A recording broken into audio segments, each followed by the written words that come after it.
जय Shri Ram divine souls, जय बाबा नीम करोली महाराज की, जय गुरु जी, ओम साईं राम। यार देखो, जब हम भक्ति मार्ग में होते हैं ना, जब हम भक्ति मार्ग में होते हैं तो हमारे साथ क्या होता है ना, जब बहुत लंबे समय से हम कभी-कभी ऐसा होता है कि भक्ति करते होते हैं और किसी चीज़ को लेके नाराज़ हो गए प्रभु से, या ऐसा हो गया कि यार हम जो है माला जपना छोड़ देते हैं, नाम जपना छोड़ देते हैं, हम कहते हैं कि हम जपेंगे नहीं, हमारे जीवन में कुछ हो नहीं रहा है।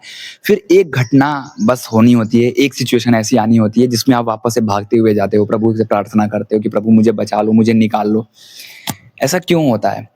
क्योंकि जब वो सिचुएशन ऐसी होती है, जब वो ऐसा समय चल रहा होता है ना, जब सारी हवाएँ आपकी विपरीत होती हैं, वो सिचुएशन अब आपकी विपरीत हो गई है। अब जीवन में एक ऐसे समय में हो, आप ऐसे पड़ाव में हो, तभी भगवान की एंट्री, प्रभु की एंट्री तभी होती है जब आपके जीवन में हवाएँ विपरीत चल रही होती हैं। वरना प्रभु की पहचान नहीं हो सकती है, वरना प्रभु की भक्ति की वैल्यू हम नहीं समझ सकते हैं। ठीक है? तो विपरीत जब हवाएँ चल रही होती है तो एक सिचुएशन ऐसी आती है जिसमें हम समझ जाते हैं कि हमारी औकात कुछ नहीं है। हम ऐसी सिचुएशन में ऐसी समय पे सर्वाइव भी नहीं कर सकते। लेकिन प्रभु हमारा साथ नहीं छोड़ते हैं, वो बस हमें एहसास दिलाते हैं कि आपको थोड़ा-सा धैर्य बनाना बहुत ज़रूरी है, पेशेंस रखना बहुत ज़रूरी है। पेशेंस के बिना हमारा जीवन नहीं चलने वाला है, ठीक है? और पेशेंस ही हमारा जो है सबसे बड़ा हथियार होता है, वेपन होता है। बट पेशेंस को ही डेवलप करने में इतना लंबा समय क्यों लगता है? इसीलिए जब आप नाम जप करते हो, जब आप भक्ति कर रहे होते हो, जब आप मेडिटेट कर रहे होते हो, तो ये सब चीज़ें आपके अंदर एक जो पुराना पैटर्न बैठा हुआ है, वो तो खाली करता ही है, उस चीज़ को तो निकालता ही नहीं है। साथ-साथ में आपके अंदर पेशेंस भी डेवलप करता है। पेशेंस में भी डेवलप करने में मदद करता है। जैसे कि अब आप नाम जप रहे हो, आपके अंदर कोई तीव्र इच्छा उठ रही है, बट नाम जप से आप उस इच्छा को टर्न कर सकते हो, कन्वर्ट कर सकते हो, है ना? कॉन्शियस शिफ्ट कर सकते हो। ये पावर होती है नाम जप में। बट बात उस समय की कर रहा हूँ जब हम लोग उस मोमेंट में छोड़ देते हैं अपने आप को। जैसे प्रभु तो हमें नहीं छोड़ते हैं, हम छोड़ते हैं। हम कहते हैं कि हम नाम जपेंगे नहीं, या हम अब प्रार्थना नहीं करेंगे, पूजा पाठ नहीं करेंगे, छोड़ो सब हटाओ, है ना? कुछ नहीं होता है। बट एक सिचुएशन काफ़ी होती है हमें वापस से उस ट्रैक पे लाने के लिए। तो कभी-कभी आपके जीवन में सिचुएशन इसलिए भी आती है नेगेटिव, ताकि आप ट्रैक पे आ जाओ, ताकि आप इस समय पे अहमियत समझ जाओ प्रभु की, कि अहमियत क्या है। क्योंकि भगवान के पास तो बहुत सारे तरीके हैं अहमियत समझाने का अपना, लेकिन वो फिर भी बहुत आसान चीज़ ही चुनते हैं, क्योंकि वो हमें ऑलरेडी इतनी तकलीफ में होते हैं, तो वो हमें और तकलीफ नहीं देना चाहते हैं। वो सोचते हैं कि अगर आपके जीवन में हवाएं विपरीत चल रही हैं, तो आप नाम जप करो, भक्ति करो, प्रार्थना करो, हनुमान चालीसा का पाठ करना शुरू करो, बजरंग बाण करो, है ना? हनुमान अष्टक पढ़ो, मतलब जो भी चीज़ें आप कर रहे हो उसको करो, ठीक है? और अपनी इच्छा से करो, ठीक है? दिल से करो। उतना समय अगर आप एक सुबह का नहा धो के, सुबह फ्रेश होके अगर आप 10 मिनट भी, 20 मिनट भी अपने पूजा पाठ के समय के लिए निकालते हो ना, तो आपका कुछ नहीं जा रहा है। बट उससे होने वाली जो फ़ायदे हैं ना, उससे होने वाली जो चीज़, जो डेवलपमेंट है आपके अंदर, वो बहुत पॉज़िटिव होगा। वो बहुत ज़्यादा आपको पेशेंस अ, कीपर बनाएगा। मतलब आप बहुत ज़्यादा पेशेंस रखने वाले बन जाओगे। ठीक है? और कोई भी नेगेटिव सिचुएशन से डील कर लोगे आप। कोई भी सिचुएशन को ओवरकम करने की क्षमता आ जाएगी आपके अंदर, ठीक है? हनुमान चालीसा का नियमित अगर पाठ हो, ठीक है? और कोई गाइड करने वाला हो उस समय पे। अब वैसे तो आजकल वीडियोज़ वगैरह हैं, बट वीडियोज़ वगैरह से हम बहुत ज़्यादा कन्फ्यूज़ हो जाते हैं, बहुत ज़्यादा ट्रैप में फँस जाते हैं, ठीक है? तो ऐसे समय पे, और ऐसा नहीं है कि गाइड करने वाला नहीं मिलता, कोई ना कोई ज़रूर मिल जाता है। अगर कोई नहीं गाइड करने वाला मिलता है, तो आपको प्रभु, या आपके इष्ट देव, या बाबा, या नीम करोली बाबा, या साईं बाबा, या गुरु जी, जिनको भी मानते हो, वो आपके ड्रीम्स में आके आपको गाइड करते हैं, ठीक है? अलग-अलग रूप में आते हैं वो लोग गाइड करने आपको, ठीक है? और गाइड करते हैं आपको, बहुत सारी सिचुएशन से बाहर भी निकालते हैं, ठीक है? बहुत सारी चीज़ों को सिखाते हैं, बहुत सारी चीज़ों में आपको ये भी इंट्यूशन देते हैं कि कैसे यहाँ पे काम करना है, कैसे यहाँ पे रिएक्ट करना है, ठीक है? तो यार, जो भक्ति मार्ग में हो ना आप, और अगर आपने अभी तक यहाँ तक आपने सफ़र तय कर लिया है, लगे रहो। समझ लो कि जैसे आप नहाते हो, खाते हो ना, जैसे आप डेली रूटीन करते हो, वैसे ही एक रूटीन में ये हो जाना चाहिए, है ना?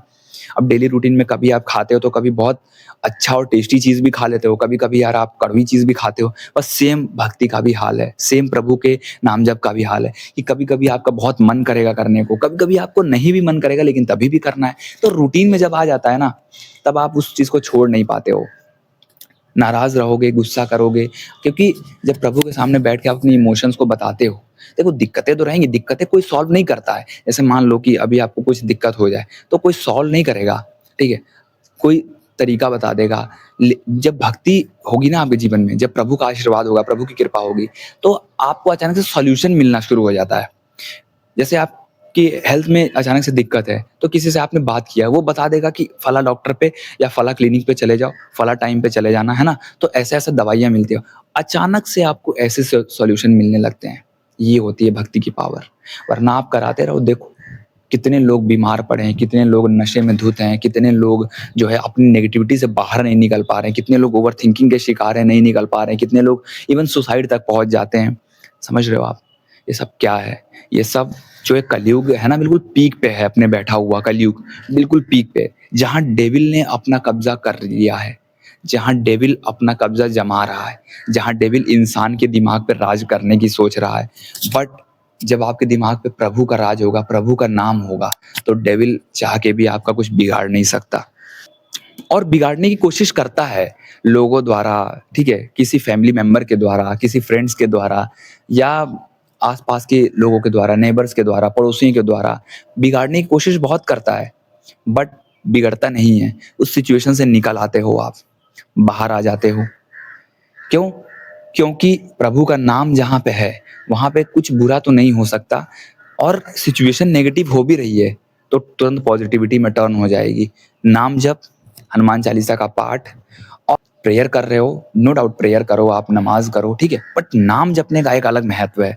नाम जप जो है ना, वो आपको कॉन्शियसली शिफ्ट करता है, आपको कॉन्शियस बनाता है बहुत ज़्यादा। अब जैसे मान लो मैं ओम का जाप करता हूँ, ओम या राम जाप करता हूँ, तो यहाँ पे आपको एक वाइब्रेशन फ़ील होगी, यहाँ पे और एक यहाँ पे। तो जब आप यहाँ पे हाथ रख के ऐसे और या यहाँ पे हाथ रख के जब आप जाप करते हो, तो आप उस वाइब्रेशन को फ़ील करोगे और वही वाइब्रेशन आपकी फ्रीक्वेंसी को हाई करता है, ऊपर उठाता है।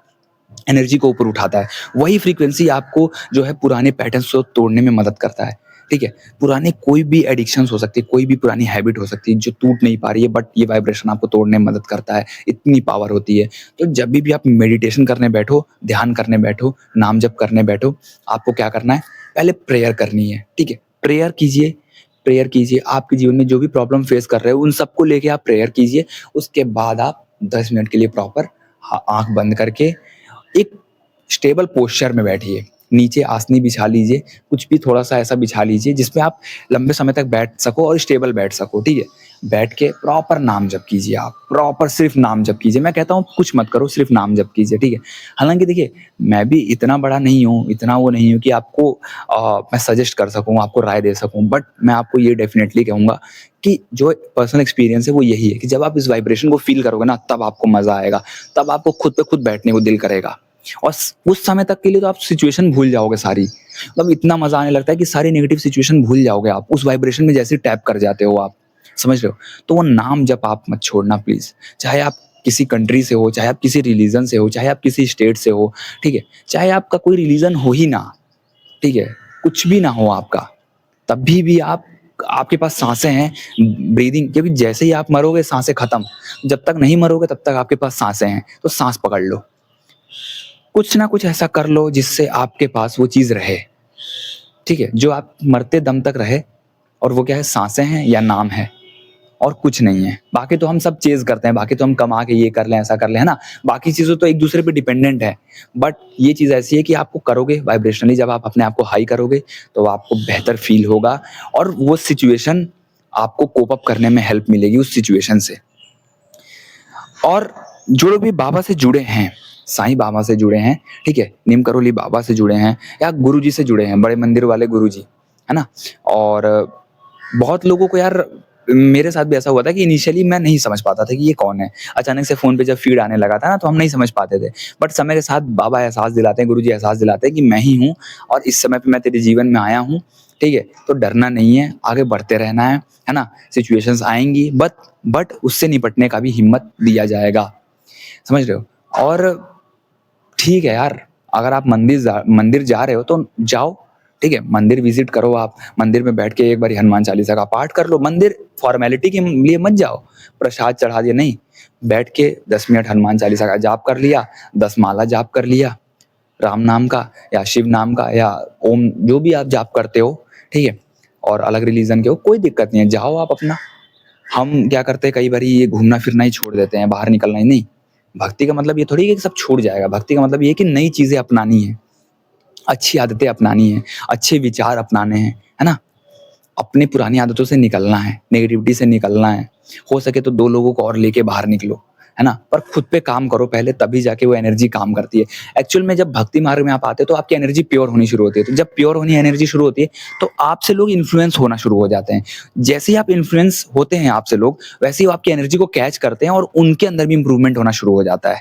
ये होता है। बट उससे पहले खुद को प्योर करना ज़रूरी है, क्योंकि हम भी तो कर्मा लेकर आए हैं। हमारे पास भी तो बहुत सारे कार्मिक पैटर्न्स हैं, हमारे भी तो अपने कर्म हैं। तो अपने कर्मों को पहले क्लीन करना है, अपने कर्मा की क्लींजिंग होनी बहुत ज़रूरी है। तब जाके हमारा ऑरा प्योर होता है, तब जाके हमारा ऑरा स्टेबल होता है, तब जाके हम अंदर से प्योर होना शुरू होते हैं और तब जाके हम कुछ बेहतर रेवोल्यूशन कर पाते हैं अपने जीवन में। जय श्री राम, जय बाबा नीम करोली महाराज की।